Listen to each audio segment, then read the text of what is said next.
Je suppose que, comme nous, quand tu as vu l'image, tu as eu peur.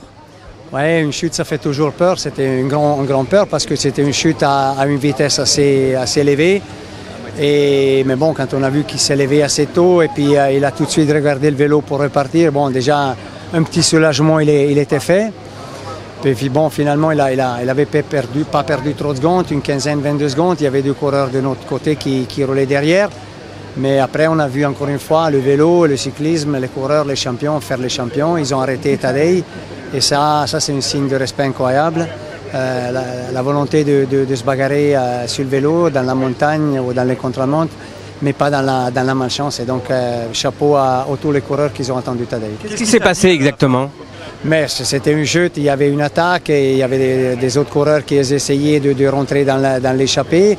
Et puis ils ont touché la roue avant de Tadej, qui n'a pas pu faire rien et c'est tombé. Ça, c'est des classiques situations qui peuvent arriver.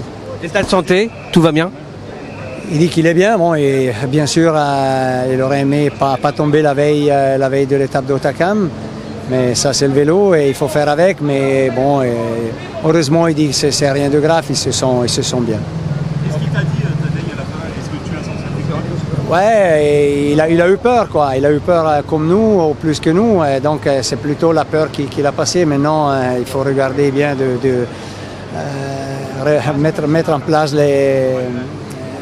disons les causes de la chute, pas les causes, mais les conséquences de la chute. Et puis repartir demain avec un bon moral. Et puis bon, heureusement, c'était juste un petit moment de peur, mais il est passé.